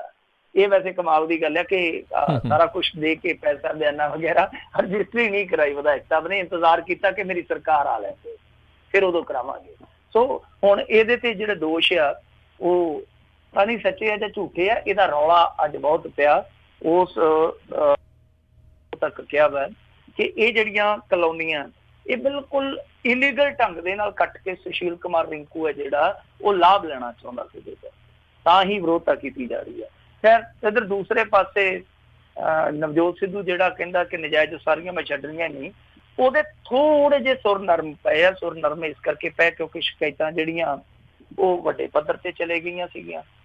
ਤੇ ਦੱਸਦੇ ਤੇ ਇਹ ਆ ਕਿ ਕੱਲ ਰਾਤ ਦਿੱਲੀ ਵੀ ਗਿਆ ਸੀਗਾ, ਦਿੱਲੀ ਦਾ ਗੇੜਾ ਲਾ ਕੇ ਆਇਆ ਤੇ ਉਸ ਤੋਂ ਬਾਅਦ ਫਿਰ ਇਹਦੀ ਮੀਟਿੰਗ ਕਰਵਾਈ ਗਈ ਆ। ਚੌਧਰੀ ਸੰਤੋਖ ਸਿੰਘ ਜਿਹੜਾ ਇਹਨਾਂ ਦਾ ਸੰਸਦ ਮੈਂਬਰ ਆ, ਵਿਧਾਇਕ ਜਿਹੜਾ ਬਾਬਾ ਹੈਨਰੀ ਅਵਤਾਰ ਹੈਨਰੀ ਦਾ ਮੁੰਡਾ, ਇਸ ਤੋਂ ਇਲਾਵਾ ਜਗਦੀਸ਼ ਰਾਜ, ਇਹਨਾਂ ਸਾਰਿਆਂ ਦੇ ਨਾਲ ਇਹਦੀ ਇੱਕ ਬੈਠਕ ਕਰਵਾਈ ਗਈ, ਮੀਟਿੰਗ ਕਰਵਾਈ ਗਈ ਆ। ਉਸ ਤੋਂ ਬਾਅਦ ਇਹਨੇ ਹੁਣ ਕਿਹਾ ਕਿ ਮੈਂ ਜਲੰਧਰ ਦੇ ਮੇਅਰ ਨੂੰ 15 ਦਿਨਾਂ ਦਾ ਸਮਾਂ ਦਿੱਤਾ ਕਿ ਜਾਂ ਤੇ ਇਹਨਾਂ 15 ਦਿਨਾਂ ਦੇ ਵਿੱਚ ਐਕਸ਼ਨ ਲੈ ਲਾ, ਨਹੀਂ ਤੇ ਫਿਰ ਜਲੇਬੀ ਵਾਂਗੂ ਮੈਂ ਇਕੱਠਾ ਕਰ ਦੂੰਗਾ। ਜਿਵੇਂ ਕਹਿੰਦਾ ਹੁੰਦਾ ਕਿ ਜਲੇਬੀ ਵਾਂਗੂ ਮੈਂ ਇਕੱਠਾ ਕਰ ਦੂੰਗਾ। ਸੋ ਹੁਣ ਆਉਣ ਵਾਲੇ 15 ਦਿਨ ਜਿਹੜੇ ਆ ਉਹ ਦਿੱਤੇ ਆ ਮੇਅਰ ਨੂੰ। ਉਸ ਤੋਂ ਬਾਅਦ 16ਵਾਂ ਦਿਨ ਕਹਿੰਦਾ ਕਿ ਫਿਰ ਮੈਂ ਆ। ਨਾਲ ਇਹ ਗੱਲ ਇਹਨੇ ਦੁਹਰਾ ਦਿੱਤੀ ਆ ਨਵਜੋਤ ਸਿੱਧੂ ਨੇ, ਉਹ ਕਹਿੰਦਾ ਕਿ ਗਰੀਬਾਂ ਲਈ ਤੇ ਅਸੀਂ ਪਾਲਿਸੀ ਲੈ ਆਵਾਂਗੇ, ਵਨ ਟਾਈਮ ਸੈਟਲਮੈਂਟ ਪਾਲਿਸੀ ਲੈ ਆਵਾਂਗੇ, ਗਰੀਬ ਬੰਦਿਆਂ ਨੂੰ ਇਹਦਾ ਲਾਭ ਦੇ ਵੀ ਦੇਵਾਂਗੇ, ਪਰ ਜਿਹੜੇ ਅਮੀਰਜ਼ਾਦੇ ਆ ਉਹਨਾਂ ਨੂੰ ਲੁੱਟ ਦਾ ਮਾਲ ਛਕਣ ਨਹੀਂ ਦੇਣਾ, ਉਹਨਾਂ ਤੇ ਅਸੀਂ ਸਖਤੀ ਰੱਖਾਂਗੇ। ਪਰ ਇਹ ਨਵਜੋਤ ਸਿੱਧੂ ਦਾ ਇੱਕ ਪੱਖ ਆ। ਦੂਸਰਾ ਪੱਖ ਇਹ ਆ ਕਿ ਇਸ ਰੋਲ ਘਚੋਲੇ ਦੇ ਵਿੱਚ ਇੱਕ ਹੋਰ ਰੌਲਾ ਪੈ ਗਿਆ। ਜਿਹੜੀ ਬੀਬੀ ਨਵਜੋਤ ਕੌਰ ਸਿੱਧੂ ਆ, ਉਹਦਾ ਪਿੱਛੇ ਜੇ ਬਰਥਡੇ ਲੰਘ ਕੇ ਗਿਆ ਤੇ ਦੱਸਦੇ ਇਹ ਆ ਕਿ ਜਿੱਥੇ ਜਾ ਕੇ ਬੀਬੀ ਨੇ ਬਰਥਡੇ ਮਨਾਇਆ ਉਹ ਹੋਟਲ ਵੀ ਇਲੀਗਲ ਆ। ਉਸ ਹੋਟਲ ਦੇ ਮਾਲਕ ਨੇ ਉਹ ਸਾਰੀ ਕਾਰਵਾਈ ਜਿਹੜੀ ਸੀਗੀ ਬਰਥਡੇ ਦੀ ਉਹ ਕਰ ਦਿੱਤੀ ਲਾਈਵ। ਤੇ ਉੱਥੇ ਮਨਪ੍ਰੀਤ ਮੰਨਾ, ਤੁਹਾਨੂੰ ਪਤਾ ਰਹਿੰਦਾ ਅੰਮ੍ਰਿਤਸਰ ਦੇ ਵਿੱਚ ਇਸ ਜੋੜੇ ਨਾਲ ਖਾਸ ਲਗਾ ਰੱਖਦਾ, ਉਹਦੇ ਮਗਰ ਤੁਰਿਆ ਫਿਰਦਾ ਕਿ ਇਹਨਾਂ ਦੀ ਕੋਈ ਕਮਜ਼ੋਰੀ ਲੱਭੇ। ਉਹਨੇ ਚੱਕ ਕੇ ਨਾਲ ਪ੍ਰੈਸ ਕਾਨਫਰੰਸ ਕਰ ਦਿੱਤੀ ਤੇ ਨਾਲ ਉਸ ਹੋਟਲ ਦੇ ਸਾਰੇ ਡਾਕੂਮੈਂਟ ਜਿਹੜੇ ਉਹ ਦਿਖਾ ਦਿੱਤੇ ਕਿ ਇਹ ਹੋਟਲ ਹੈ ਹੀ ਇਲੀਗਲ। ਤੇ ਅੰਮ੍ਰਿਤਸਰ ਦੇ ਜਿਹੜੇ ਉੱਥੋਂ ਦੇ ਨਿਗਮ ਕਮਿਸ਼ਨਰ ਆ, ਬੀਬੀ ਆ ਨਾਲੀ ਗਿਰੀ ਸ਼ਾਇਦ ਉਹਦਾ ਨਾਮ ਆ, ਉਹਨੇ ਵੀ ਪੁਸ਼ਟੀ ਕਰ ਦਿੱਤੀ ਆ ਕਿ ਇਹ ਹੋਟਲ ਅਸੀਂ ਡੇਕ ਦੇਣਾ ਸੀਗਾ ਪਰ ਸੈਟਲਮੈਂਟ ਪਾਲਿਸੀ ਦੇ ਤਹਿਤ ਇਹਨੂੰ ਹਾਲੇ ਰੋਕਿਆ ਹੋਇਆ। ਯਾਨੀ ਉਹ ਹੋਟਲ ਇਲੀਗਲ ਹੈ ਜਿਹਦੇ ਵਿੱਚ ਬੀਬੀ ਨਵਜੋਤ ਕੌਰ ਸਿੱਧੂ ਹੈ ਜਿਹੜੀ ਕੇਕ ਕੱਟ ਕੇ ਆਉਂਦੀ ਪਈ। ਹਾਲਾਂਕਿ ਬੀਬੀ ਨੂੰ ਜਦੋਂ ਪੁੱਛਿਆ ਕਿ ਬੀਬੀ ਜੀ ਤੁਸੀਂ ਕਿੱਧਰ, ਉਹ ਕਹਿੰਦੀ ਕਿ ਮੈਂ ਤਾਂ ਤੁਰੀ ਜਾਂਦੀ ਸੀ ਆਪਦੇ ਸਮਰਥਕਾਂ ਨਾਲ ਮਸਤੀ ਦੇ ਵਿੱਚ। ਹੋਟਲ ਵਾਲੇ ਕਹਿੰਦੇ ਆ ਜਾਓ ਪਾਣੀ ਪੀਓ। ਫਿਰ ਉਹਨਾਂ ਨੂੰ ਪਤਾ ਲੱਗਿਆ ਕਿ ਮੇਰਾ ਤੇ ਅੱਜ ਬਰਥਡੇ ਆ, ਉਹਨਾਂ ਨੇ ਕੇਕ ਮੰਗਾ ਲਿਆ, ਫਟਾਫਟ ਕੇਕ ਕੱਟਿਆ। ਕਹਿੰਦੀ 40 ਸਕਿੰਟ ਦੀ ਤੇ ਸਾਡੀ ਗੱਲ ਸੀਗੀ, 40 ਸਕਿੰਟ ਮੈਂ ਤਾਂ ਉੱਥੇ ਰਹੀ ਆ। ਹੋਟਲ ਕੀ ਪਤਾ ਜਾਇਜ਼ ਆ ਕਿ ਨਜਾਇਜ਼ ਆ, ਚੋਰ ਦਾ ਜਾਂ ਸਾਧ ਦਾ ਮੈਨੂੰ ਕੀ ਪਤਾ। ਮਿੰਟਾਂ 'ਚ ਮੈਂ ਬਰਥਡੇ ਮਨਾ ਕੇ, ਵੈਸੇ ਮੇਰੇ ਖਿਆਲ ਦੇ ਨਾਲ ਘੱਟੋ ਘੱਟ ਲਿਮਕਾ ਬੁੱਕ ਆਫ ਰਿਕਾਰਡ ਦੇ ਵਿੱਚ ਤੇ ਜਾਣਾ ਚਾਹੀਦਾ ਬਰਥਡੇ। 40 ਸਕਿੰਟ ਦੇ ਵਿੱਚ ਬਰਥਡੇ ਮਨਾ ਕੇ ਬੀਬੀ ਹੋ ਗਈ। ਸੋ ਇਹ ਕੁੱਲ ਮਿਲਾ ਕੇ ਹੁਣ ਇਹਨਾਂ ਦਾ ਅੰਦਰ ਦਾ ਕਲੇਸ਼ ਤੁਸੀਂ ਆਪ ਹੀ ਅੰਦਾਜ਼ਾ ਲਾ ਲਓ ਕਿ ਇੱਕ ਪਾਸੇ ਪ੍ਰਗਟ ਸਿੰਘ ਕੱਲ ਬੋਲ ਪਿਆ, ਅੱਜ ਇਹਨਾਂ ਤੇ ਭਾਰਤੀ ਜਨਤਾ ਪਾਰਟੀ ਨੇ ਲਿਆ ਕੇ ਡਾਕੂਮੈਂਟ ਦੋਸ਼ ਲਾ ਦਿੱਤੇ। ਮਨਪ੍ਰੀਤ ਮੰਨਾ ਕਾਂਗਰਸ ਦਾ ਹੀ ਬੰਦਾ, ਉਹ ਵੀ ਦੋਸ਼ ਲਾਈ ਜਾਂਦਾ। ਯਾਨੀ ਕੁੱਲ ਮਿਲਾ ਕੇ ਰਲ ਗੱਡ ਮੱਡ ਹੋਇਆ ਪਿਆ ਸਭ ਕੁਛ। ਪਰ ਇਹਦੇ ਵਿੱਚ ਨੁਕਸਾਨ ਹੈ ਜਿਹੜਾ ਉਹ ਇਸ ਸਮੇਂ ਪੰਜਾਬ ਦਾ ਹੀ ਹੋਣ ਡਿਆ, ਕਿਉਂਕਿ ਜਿਹੜੇ ਵੱਡੇ ਲੋਕ ਆ ਜਿਨ੍ਹਾਂ ਨੇ ਬਹੁਤ ਜ਼ਿਆਦਾ ਮਾਲ ਛਕਿਆ ਉਹ ਇਸ ਰੌਲ ਘਚੋਲੇ ਦੇ ਵਿੱਚ ਬਚਦੇ ਨਜ਼ਰ ਆਉਂਦੇ। ਜੀ ਅਗਲੀ ਆਪਾਂ ਗੱਲ ਕਰ ਲਈਏ ਵੀ ਅਫਸਰਾਂ ਤੇ ਹਮਲਾ ਕਰਨ ਵਾਲੇ ਮਾਈਨਿੰਗ ਮਾਫੀਆ ਦੇ 6 ਬਦਮਾਸ਼ ਗ੍ਰਿਫਤਾਰ। ਬੜੀ ਮੰਦਭਾਗੀ ਘਟਨਾ ਵਾਪਰੀ ਹੈ ਮੋਹਾਲੀ ਦੇ ਲਾਗੇ। ਉੱਥੋਂ ਕੋਈ ਮਾਈਨਿੰਗ ਕਰਕੇ ਲਈ ਜਾਂਦੇ ਸੀਗੇ ਰੇਤ ਬਜਰੀ। ਰਸਤੇ ਦੇ ਵਿੱਚ ਦੱਸਦੇ ਆ ਕਿ ਫੋਰੈਸਟ ਡਿਪਾਰਟਮੈਂਟ ਦੇ ਇੱਕ ਅਫਸਰ ਨੇ ਉਸ ਟਰਾਲੀ ਸੀ ਸ਼ਾਇਦ ਜਿਹਨੂੰ ਰੋਕਿਆ, ਤਾਂ ਉਸ ਟਰਾਲੀ ਦੇ ਪਿੱਛੇ ਇੱਕ ਕਾਰ ਆਉਂਦੀ ਸੀਗੀ। ਕਾਰ ਇਹਨਾਂ ਗੁੰਡਿਆਂ ਦੀ ਸੀਗੀ। ਗੁੰਡੇ ਜਦੋਂ ਉਤਰੇ ਆ ਤੇ ਉਹ ਗੱਲ ਪੈ ਗਏ। ਹਾਲਾਂਕਿ ਇਹ 3 ਜਾਣੇ ਸਨ ਪਰ ਉਹਨਾਂ ਦੇ ਕੋਲ ਤੇਜ਼ਧਾਰ ਹਥਿਆਰ ਸੀਗੇ। ਇੱਕ ਅਫਸਰ ਜਿਹੜਾ ਦਵਿੰਦਰ, ਉਹ ਤੇ ਬਹੁਤ ਬੁਰੀ ਤਰ੍ਹਾਂ ਜ਼ਖਮੀ ਹੋਇਆ। PGI ਦੇ ਵਿੱਚ ਜ਼ਿੰਦਗੀ ਤੇ ਮੌਤ ਦੇ ਵਿਚਾਲੇ ਝੂਲਦਾ ਪਿਆ। ਦੱਸਦੇ ਆ ਕਿ 150 ਤੋਂ ਵੱਧ ਟਾਂਕੇ ਉਹਦੇ ਸਿਰ 'ਚ ਲੱਗੇ, ਕਿਉਂਕਿ ਫੇਕ ਹੀ ਰੱਖ ਦਿੱਤਾ, ਬਹੁਤ ਜ਼ਿਆਦਾ ਸਿਰ ਉਹਦਾ ਕੁੱਟਿਆ। ਇੱਕ ਹੋਰ ਗਾਰਡ ਸੀਗਾ ਜਿਹੜਾ ਗਾਰਡ ਆ ਜਾਂ ਬੇਲਦਾਰ ਆ, ਮੇਰੇ ਖਿਆਲ ਦੇ ਨਾਲ ਬੇਲਦਾਰ ਆ, ਉਹਨੂੰ ਵੀ ਕੁੱਟ ਕੇ ਅਦਮੋਇਆ ਕਰ ਦਿੱਤਾ। ਉਹਦੇ ਵੀ ਮੂੰਹ ਤੇ ਤੇਜ਼ਧਾਰ ਹਥਿਆਰ ਦੇ ਕਾਫੀ ਟਾਕੇ ਆ। ਇਸ ਤੋਂ ਇਲਾਵਾ ਇੱਕ ਹੋਰ ਕੁੱਟਿਆ ਕਿ ਜਾਨੀ 3 ਤੇ ਜਿਹੜੇ ਆ ਗੰਭੀਰ ਜ਼ਖਮੀ ਹੋਇਆ। ਇਹ ਤੋਂ ਇਲਾਵਾ ਦਵਿੰਦਰ ਜਿਹੜਾ ਉਹ ਇਸ ਸਮੇਂ ਕਾਫੀ ਕ੍ਰਿਟੀਕਲ ਹਾਲਤ ਦੇ ਵਿੱਚ, ਦੂਸਰੇ ਤੇ ਬਾਕੀ 2 ਚਲੋ ਠੀਕ ਆ। ਇਹਦਾ ਬਹੁਤ ਜ਼ਿਆਦਾ ਰੌਲਾ ਪੈ ਗਿਆ ਪੰਜਾਬ ਦੇ ਵਿੱਚ, ਕਿਉਂਕਿ ਜਿੱਦਾਂ ਹੀ ਅੱਜ ਅਖਬਾਰਾਂ 'ਚ ਇਹ ਫੋਟੋਆਂ ਛਪੀਆਂ, ਜਿਸ ਤਰੀਕੇ ਨਾਲ ਉਹ ਨਿਡਾਲ ਪਏ ਹੋਏ ਸੀ, ਜਿਸ ਤਰੀਕੇ ਨਾਲ ਵੱਡੇ ਟੁੱਕੇ ਪਏ ਸੀ, ਤਾਂ ਪੰਜਾਬ ਦੇ ਵਿੱਚ ਇੱਕ ਨਵੀਂ ਕਿਸਮ ਦੀ ਚਰਚਾ ਛਿੜ ਗਈ ਕਿ ਮਾਈਨਿੰਗ ਵੀ ਚੱਲਦੀ ਪਈ ਆ ਤੇ ਮਾਫੀਆ ਦਾ ਹੱਥ ਵੀ ਚੱਲਦਾ ਪਿਆ। ਕਿਉਂਕਿ ਪਟਿਆਲੇ ਦੇ ਵਿੱਚ ਪਹਿਲਾਂ ਇਸ ਤਰ੍ਹਾਂ ਦੀ ਘਟਨਾ ਵਾਪਰੀ ਸੀਗੀ ਕਿ ਇੱਕ ਮਾਈਨਿੰਗ ਅਫਸਰ ਮਾਈਨਿੰਗ ਮਾਫੀਆ ਨੂੰ ਰੋਕਣ ਗਿਆ ਤੇ ਉਹਨਾਂ ਨੇ ਚੁੱਕ ਕੇ ਉਸ ਅਫਸਰ ਨੂੰ ਠੋਕ ਦਿੱਤਾ ਸੀਗਾ। ਠੋਕਣ ਦਾ ਭਾਵ ਚੰਗਾ ਉਹਨੂੰ ਸ਼ਤਰੋਲ ਕਰਕੇ ਤੇ ਮੁੜ ਕੇ ਪੁਲਿਸ ਨੂੰ ਫੜਾ ਦਿੱਤਾ। ਤੇ ਉਹ ਅਫਸਰ ਪਿੱਟਦਾ ਰਿਹਾ ਕਿ ਪੁਲਿਸ ਵਾਲੇ ਵੀ ਮੇਰੀ ਮੁਖਾਲਫਤ ਕਰੀ ਗਏ। ਪਟਿਆਲੇ ਜ਼ਿਲ੍ਹੇ ਦੇ ਵਿੱਚ ਕੁਛ ਵਾਪਰਿਆ। ਫਿਰ ਮੋਹਾਲੀ ਦੇ ਲਾਗੇ ਜਿੱਥੇ ਇਹ ਘਟਨਾ ਵਾਪਰੀ ਆ, ਉੱਥੇ ਇਸ ਤਰ੍ਹਾਂ ਹੋਇਆ ਸੀਗਾ ਕਿ ਇੱਕ ਬੀਬੀ ਅਫਸਰ ਮਾਈਨਿੰਗ ਵਿਭਾਗ ਦੀ ਅਫਸਰ ਸੀ ਜਿਹੜੀ, ਉਹ ਮਾਈਨਿੰਗ ਮਾਫੀਆ ਦੇ ਇਸ ਤਰ੍ਹਾਂ ਟਿੱਪਰ ਰੋਕਣ ਗਈ ਰਾਤ ਨੂੰ, ਉਹਦੇ ਮਗਰ ਵੀ ਮਾਫੀਆ ਲੱਗਿਆ, ਵੀ ਨਿਕਲ ਕੇ ਆਈ ਸੀਗੀ ਆਪਣੇ ਡਰਾਈਵਰ ਦੇ ਨਾਲ। ਸੋ ਇਸ ਤਰ੍ਹਾਂ ਦੀਆਂ ਘਟਨਾਵਾਂ ਕਾਫੀ ਵਾਪਰ ਗਿਆ। ਮਾਈਨਿੰਗ ਵਿਭਾਗ ਦੇ ਵਿੱਚ ਖਿੱਚੋਤਾਣ ਚੱਲਦੀ ਪਈ ਆ। ਅਫਸਰ ਇੱਕ ਦੂਜੇ ਨਾਲ ਲੜੀ ਜਾਂਦੇ ਆ। ਚੰਡੀਗੜ੍ਹ ਵਿੱਚ 2-3 ਅਫਸਰਾਂ ਦਾ ਇੱਕ ਬਹੁਤ ਵੱਡੇ ਪੱਧਰ ਤੇ ਰੌਲਾ ਪਿਆ ਫਿਰਦਾ। ਪਰ ਇਸੇ ਦਰਮਿਆਨ ਸਾਰੀਆਂ ਚੀਜ਼ਾਂ ਜਿਹੜੀਆਂ ਚੱਲਦੀਆਂ ਪਈਆਂ ਇਹਦੀ ਪੁਸ਼ਟੀ ਹੁੰਦੀ ਪਈ ਆ। ਹੁਣ ਦੇਖੋ, ਜੇ ਇਹ ਮਾਈਨਿੰਗ ਨਾ ਚੱਲਦੀ ਹੁੰਦੀ ਤੇ ਇਹ ਘਟਨਾ ਕਿਵੇਂ ਵਾਪਰਦੀ? ਇਹਦਾ ਮਤਲਬ ਆ ਕਿ ਮਾਈਨਿੰਗ ਵੀ ਚੱਲਦੀ ਪਈ ਆ ਔਰ ਮਾਈਨਿੰਗ ਮਾਫੀਆ ਦੇ ਹੱਥ ਵੀ ਚੱਲਦੇ ਪਏ ਆ। ਹੁਣ ਜੇ ਕੁਛ ਨਹੀਂ ਚੱਲਦਾ ਪਿਆ ਤੇ ਉਹ ਕੈਪਟਨ ਦਾ ਖੁੰਡਾ ਨਹੀਂ ਚੱਲਦਾ ਪਿਆ। ਉਹ ਖੁੰਡਾ ਆਪ ਪਤਾ ਨਹੀਂ ਕੁੰਡਾ ਹੋ ਗਿਆ, ਹੁਣ ਉਹ ਨਿਕਲਦਾ ਹੀ ਨਹੀਂ ਹੈ। ਜ਼ਰੂਰਤ ਇਸੇ ਗੱਲ ਦੀ ਆ ਕਿ ਸਖਤੀ ਕੀਤੀ ਜਾਵੇ। ਬਹਰਹਾਲ ਅੱਜ ਜਦੋਂ ਰੌਲਾ ਪਿਆ ਫਿਰ ਪੁਲਿਸ ਨੇ ਕਾਰਵਾਈ ਕੀਤੀ ਆ, 6 ਬੰਦੇ ਫੜ ਲਏ ਆ। ਜਿਹੜਾ ਸਾਧੂ ਸਿੰਘ ਧਰਮਸੋਤ ਹੈ, ਜਿਹੜਾ ਜੰਗਲਾਤ ਮੰਤਰੀ, ਉਹ ਕਹਿੰਦਾ ਹੁਣ ਇਹਨਾਂ ਨੂੰ ਹਥਿਆਰ ਦੇਵਾਂਗੇ, ਅਸੀਂ ਹਥਿਆਰ ਬੰਦ ਕਰ ਦੇਣਾ ਇਹਨਾਂ ਨੂੰ। ਪਰ ਇਹ ਚੀਜ਼ਾਂ ਪਹਿਲਾਂ ਸੋਚਣ ਦੀ ਜ਼ਰੂਰਤ ਸੀਗੀ। ਹੁਣ ਜਦੋਂ ਸੱਪ ਲੰਘ ਗਿਆ ਲੀਕਾ ਕੁੱਟਣ ਦਾ ਕੀ ਫਾਇਦਾ, ਨੁਕਸਾਨ ਕਾਫੀ ਹੋਇਆ। ਪਰ ਸਭ ਤੋਂ ਵੱਡੀ ਗੱਲ ਤੇ ਇਹ ਹੈ ਕਿ ਮਾਈਨਿੰਗ ਕਿਉਂ ਨਹੀਂ ਰੁਕਦੀ ਪਈ, ਇਹ ਮਾਈਨਿੰਗ ਮਾਫੀਆ ਜਿਹੜਾ ਉਹ ਕਾਬੂ ਹੇਠ ਕਿਉਂ ਨਹੀਂ ਲਿਆਂਦਾ ਜਾ ਰਿਹਾ। ਸੋ ਇਹ ਫੇਲਿਅਰ ਹੈ ਇਸ ਸਰਕਾਰ ਦੀ ਹੁਣ ਤੱਕ। ਔਰ ਸਭ ਤੋਂ ਵੱਡੀ ਗੱਲ ਤੇ ਇਹ ਆ ਕਿ ਅਫਸਰਾਂ ਨੂੰ ਕੁੱਟਿਆ ਜਾ ਰਿਹਾ, ਅਫਸਰਾਂ ਨੂੰ ਵੱਢਿਆ ਜਾ ਰਿਹਾ, ਟੁੱਕਿਆ ਜਾ ਰਿਹਾ। ਕਿਤੇ ਵੀ ਇਸ ਤਰ੍ਹਾਂ ਦੀ ਕੋਈ ਕੁਵਤ ਨਜ਼ਰ ਨਹੀਂ ਆਉਂਦੀ ਜਿੱਥੋਂ ਉਮੀਦ ਵੱਜੇ ਕਿ ਹਾਂ ਜੀ ਆਉਣ ਵਾਲੇ ਸਮੇਂ ਦੇ ਵਿੱਚ ਸਭ ਕੁਝ ਠੀਕ ਹੋ ਜਾਊਗਾ। ਜੀ ਜੀ ਜੀ। ਅਗਲੀ ਆਪਾਂ ਮਿੰਟੂ ਜੀ ਗੱਲ ਕਰਦੇ, ਕਹਿੰਦੇ ਅਕਾਲੀ ਦਲ ਖਿਲਾਫ ਚੋਣ ਕਮਿਸ਼ਨ ਕੋਲ ਪੁੱਜਿਆ ਮਾਮਲਾ। ਦੇਖੋ, ਅਕਾਲੀ ਦਲ ਦੇ ਖਿਲਾਫ ਇੱਕ ਮਾਮਲਾ ਚੱਲਦਾ ਅਦਾਲਤ ਦੇ ਵਿੱਚ ਬਹੁਤ ਲੰਮੇ ਸਮੇਂ ਤੋਂ ਜੀ, ਔਰ ਇਹ ਮਾਮਲਾ ਚਲਾਇਆ ਬਲਵੰਤ ਸਿੰਘ ਖੇੜਾ ਹੋਰਾਂ ਨੇ, ਜਿਹੜੇ ਸੋਸ਼ਲਿਸਟ ਪਾਰਟੀ ਦੇ ਆਗੂ ਆ, ਬਜ਼ੁਰਗ ਆਦਮੀ ਆ। ਉਹਨੇ ਕੇਸ ਕੀਤਾ ਹੋਇਆ ਇਹਨਾਂ ਤੇ। ਉਹ ਅਦਾਲਤ 'ਚ ਇੱਕ ਕੇਸ ਵੱਖਰਾ ਚੱਲਦਾ ਪਿਆ, ਪਰ ਕੱਲ ਦੱਸਦੇ ਆ ਕਿ ਇਹਨਾਂ ਦਾ 11 ਮੈਂਬਰੀ ਇੱਕ ਵਫਦ ਹੈ ਜਿਹੜਾ ਉਹ ਰਾਜ ਚੋਣ ਕਮਿਸ਼ਨ ਦੇ ਸਕੱਤਰ ਡਾਕਟਰ ਕਮਲ ਗਰਗ ਨੂੰ ਇੱਕ ਮੰਗ ਪੱਤਰ ਦੇ ਕੇ ਆਇਆ ਕਿ ਧਰਮ ਦੀ ਦੁਰਵਰਤੋਂ ਕਰਨ ਦੇ ਦੋਸ਼ ਇਹਨਾਂ ਤੇ ਲਾ ਕੇ ਉਹਨਾਂ ਨੇ ਕਿਹਾ ਕਿ ਇਹਨਾਂ ਨੂੰ ਪੰਚਾਇਤੀ ਚੋਣਾਂ 'ਚ ਹਿੱਸਾ ਲੈਣ ਤੋਂ ਰੋਕਿਆ ਜਾਵੇ ਤੇ ਦੂਸਰਾ ਇਹਨਾਂ ਦੀ ਮਾਨਤਾ ਜਿਹੜੀ ਉਹ ਰੱਦ ਕਰ ਦਿੱਤੀ ਜਾਵੇ। ਮਸਲਾ ਕੀ ਆ? ਬਲਵੰਤ ਸਿੰਘ ਖੇੜਾ ਕਹਿੰਦਾ ਹੈ ਕਿ ਇਹ ਜਿਹੜੀ ਪਾਰਟੀ 1920 'ਚ ਹੋਂਦ 'ਚ ਆਈ ਸੀਗੀ ਤਾਂ ਇਹਨਾਂ ਨੇ ਉਹ ਗਲਤ ਹਲਫਨਾਮਾ ਦੇ ਕੇ 1999 ਵਿੱਚ ਭਾਰਤੀ ਚੋਣ ਕਮਿਸ਼ਨ ਕੋਲੋਂ ਮਾਨਤਾ ਲਈ ਸੀ।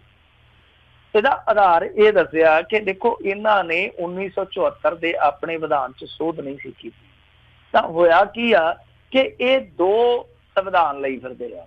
ਮਤਲਬ ਇੱਕ ਤੇ ਜਾ ਕੇ ਚੋਣ ਕਮਿਸ਼ਨ ਨੂੰ ਜਿਹੜਾ ਇਹਨਾਂ ਨੇ ਹਲਫਨਾਮਾ ਦਿੱਤਾ ਉਹਦੇ 'ਚ ਤੇ ਕਹਿੰਦੇ ਆ ਕਿ ਸਾਡੀ ਪਾਰਟੀ ਜਿਹੜੀ ਧਰਮ ਨਿਰਪੇਖ ਪਾਰਟੀ ਆ, ਤੇ ਦੂਸਰਾ ਇਹ ਆ ਕਿ ਜਦੋਂ SGPC ਦੀਆਂ ਚੋਣਾਂ 'ਚ ਜਾਂਦੇ ਆ ਤਾਂ ਗੁਰਦੁਆਰਾ ਜੁਡੀਸ਼ੀਅਲ ਕਮਿਸ਼ਨ ਹੈ ਜਿਹੜਾ, ਉਹਦੀਆਂ ਚੋਣਾਂ ਜਦੋਂ ਲੜਦੇ ਆ ਤੇ ਉੱਥੇ ਜਾ ਕੇ ਸੰਵਿਧਾਨ ਪੇਸ਼ ਕਰਦੇ ਆ ਕਿ ਅਕਾਲੀ ਇੱਕ ਧਾਰਮਿਕ ਪਾਰਟੀ ਹੈ। ਤਾਂ ਕਹਿੰਦੇ ਆ ਕਿ ਇੱਕ ਪਾਰਟੀ ਦੋ ਸੰਵਿਧਾਨਾਂ ਤਹਿਤ ਕਿੱਦਾਂ ਚੱਲ ਸਕਦੀ ਆ। ਤਾਂ ਇਹ ਮਾਮਲਾ ਅਦਾਲਤ 'ਚ ਵੱਖਰੇ ਤੌਰ ਤੇ ਆ, ਜਿਹਦੇ ਵਿੱਚ ਪਾਰਟੀ ਹੈ ਮੇਰੇ ਖਿਆਲ ਦੇ ਨਾਲ ਇੱਕ ਪ੍ਰਕਾਸ਼ ਸਿੰਘ ਬਾਦਲ, ਦੂਸਰਾ ਸੁਖਬੀਰ ਸਿੰਘ ਬਾਦਲ, ਤੀਸਰਾ ਰਣਜੀਤ ਸਿੰਘ ਬ੍ਰਹਮਪੁਰਾ, ਚੌਥਾ ਡਾਕਟਰ ਦਲਜੀਤ ਸਿੰਘ, ਕੋਈ ਹੋਰ ਵੀ ਹੋਵੇ ਤੇ ਮੈਨੂੰ ਪਤਾ ਨਹੀਂ ਹੈ। ਇਹ 4-5 ਹੈ ਜਿਹੜੇ ਉਹ ਹੈਗੇ ਆ। ਸੋ ਇਹ ਅਦਾਲਤ ਦੇ ਵਿੱਚ ਕੇਸ ਚੱਲਦਾ ਹੀ ਚੱਲਦਾ ਸੀ। ਹੁਣ ਚੋਣ ਕਮਿਸ਼ਨ ਦੇ ਕੋਲ ਵੀ ਇਹ ਸ਼ਿਕਾਇਤ ਪਹੁੰਚ ਗਈ ਆ। ਹੁਣ ਦੇਖਦੇ ਹਾਂ, ਵੈਸੇ ਚੋਣ ਕਮਿਸ਼ਨ ਇਹਨਾਂ ਸ਼ਿਕਾਇਤਾਂ ਤੇ ਬਹੁਤੀ ਕਾਰਵਾਈ ਨਹੀਂ ਕਰਦਾ ਹੁੰਦਾ, ਕਿਉਂਕਿ ਤੁਹਾਨੂੰ ਪਤਾ ਹੀ ਜਿਸ ਦੀ ਲਾਠੀ ਉਸ ਦੀ ਬਹਿਸ। ਚੋਣ ਕਮਿਸ਼ਨ ਵੀ ਅੱਜ ਕੱਲ੍ਹ ਉਹੋ ਜਿਹਾ ਹੋਇਆ ਪਿਆ। ਪਰ ਅਦਾਲਤ ਨੂੰ ਇਹ ਜ਼ਰੂਰ ਚਾਹੀਦਾ ਕਿ ਇਸ ਮਾਮਲੇ ਦਾ ਨਿਬੇੜਾ ਕਰੇ, ਕਿਉਂਕਿ ਬਹੁਤ ਲੰਮੇ ਸਮੇਂ ਤੋਂ ਇਹ ਮਾਮਲਾ ਲਮਕਦਾ ਪਿਆ ਤੇ ਅਕਾਲੀ ਜਾ ਕੇ ਕਹਿੰਦੇ ਰਿਕਾਰਡ ਸਾਡੇ ਫਲਾਣੇ ਬੰਦੇ ਕੋਲ ਆ, ਤੇ ਜਿਹੜਾ ਫਲਾਣਾ ਬੰਦਾ ਉਹ ਜਾ ਕੇ ਕਹਿੰਦਾ ਟਮਕਾਣੇ ਕੋਲ ਆ। ਜਦੋਂ ਟਮਕਾਣਾ ਆਉਂਦਾ ਉਹ ਕਹਿੰਦੇ ਜੀ ਕਿ ਉਹ ਤੇ ਹੁਣ ਉਹਦੇ ਹੀ ਛੱਡ ਗਿਆ, ਉਹਦੇ ਤੋਂ ਫਾਰਗ ਹੀ ਕਰ ਦਿੱਤਾ, ਦੂਜੇ ਕੋਲੇ ਚਲੇ ਗਿਆ ਰਿਕਾਰਡ। ਉਹ ਰਿਕਾਰਡ ਹੀ ਨਹੀਂ ਲੱਭਦਾ, ਇਹ ਵੀ ਇੱਕ ਰਿਕਾਰਡ ਬਣਿਆ ਪਿਆ। ਸੋ ਇਹ ਜ਼ਰੂਰਤ ਇਸ ਗੱਲ ਦੀ ਆ ਕਿ ਜਲਦੀ ਤੋਂ ਜਲਦੀ ਇਸ ਮਾਮਲੇ ਦਾ ਨਿਪਟਾਰਾ ਕੀਤਾ ਜਾਵੇ, ਕਿਉਂਕਿ ਜਿਹੜੇ ਬੰਦੇ ਨੇ ਕੇਸ ਕੀਤਾ ਉਹ ਮੇਰੇ ਖਿਆਲ ਦੇ ਨਾਲ ਜੇ ਆਯੂ ਦੇ ਤੌਰ ਤੇ ਵੇਖੀਏ ਜਿਹੜੀ ਉਹਦੀ ਆਰਜਾ ਹੋਈ ਪਈ ਆ ਉਹ ਲਗਭਗ 80 ਸਾਲ ਦੀ ਆ, ਤੇ ਉਹ ਆਪ ਉਮਰ ਦੇ ਆਖਰੀ ਪੜਾਅ ਤੇ ਪਹੁੰਚਿਆ ਪਿਆ। ਜਿਹੜੇ ਬੰਦੇ ਨੇ ਕੇਸ ਕੀਤਾ ਤੇ ਜਿਉਂਦੇ ਜੀ ਇਸ ਕੇਸ ਦਾ ਉਹਦੇ ਦਾ ਨਿਪਟਾਰਾ ਹੋਣਾ ਚਾਹੀਦਾ। ਜੀ ਜੀ ਜੀ। ਮਿੰਟੂ ਜੀ ਬਹੁਤ ਬਹੁਤ ਤੁਹਾਡਾ ਧੰਨਵਾਦ ਕਰਦੇ ਹਾਂ, ਤੁਸੀਂ ਸਾਡੇ ਨਾਲ ਜੁੜੇ ਇਹਨਾਂ ਖਬਰਾਂ ਬਾਰੇ ਸਾਨੂੰ ਵਿਸਤਾਰ ਜਾਣਕਾਰੀਆਂ ਦਿੱਤੀਆਂ। ਅਗਲੀ ਵਾਰ ਤੱਕ ਲਈ ਬੜੀ ਮਿਹਰਬਾਨੀ। ਪਿਆਰ ਭਰੀ ਸਤਿ ਸ਼੍ਰੀ ਅਕਾਲ ਜੀ।